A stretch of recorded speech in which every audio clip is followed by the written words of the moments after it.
Okay, basically you have to do an assignment.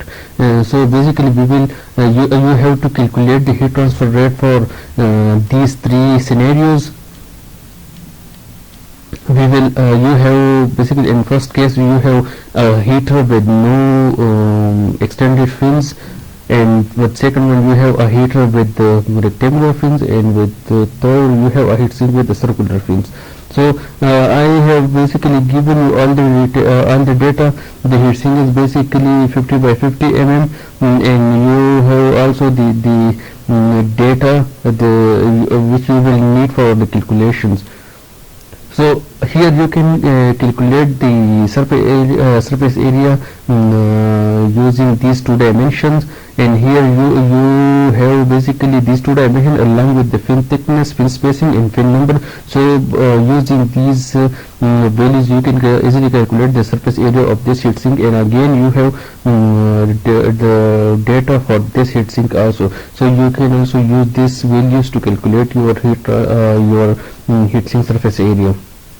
So basically you have to do you have to discuss after calculating the heat transfer rate, coefficient of heat transfer. Basically heat transfer coefficient is the value which shows us the heat transfer rate. So first you have to study the coefficient of heat transfer, and the equation is basically is given here. This is the heat transfer coefficient, or we can simply say it a heat transfer rate. So basically you have to find the heat transfer rate for this scenario.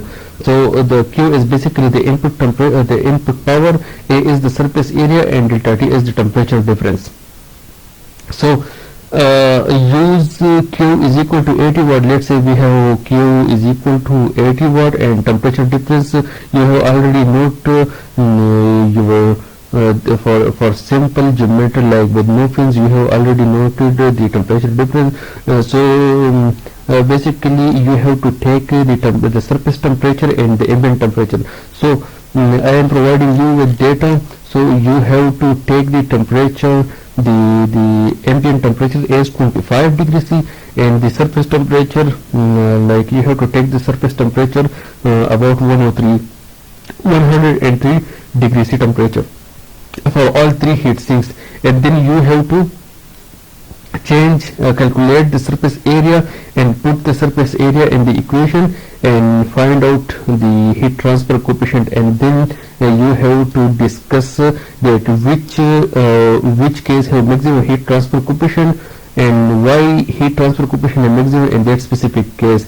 If you got maximum heat transfer coefficient for the case number 2, then you have to discuss that why the heat transfer coefficient is maximum in that specific case. So you have to discuss it also, and why extended fin increase the heat transfer rate, and you also have to discuss that why if we increase if we incorporate the extended fin on the heater surface, so why the heat transfer rate is increased.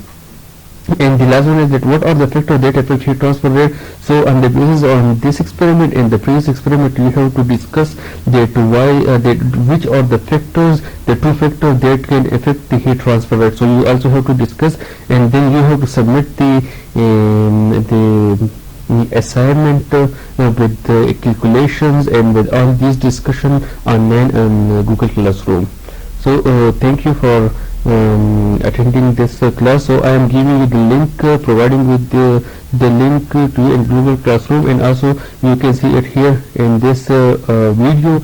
So you have to go to this video and watch the video from the beginning to the end, because then I will take a quiz, and the quiz will be based on that video. So if you didn't watch the whole video, so you will not be able to answer the quiz. And basically you have to basically I will define deadline in the Google Classroom, which is electronically. So you have to submit assignment before the deadline, because after the deadline the system will be locked and you will not able to submit the assignment. So you have to submit the assignment before the deadline. So check your Google Classroom and submit assignment before the deadline.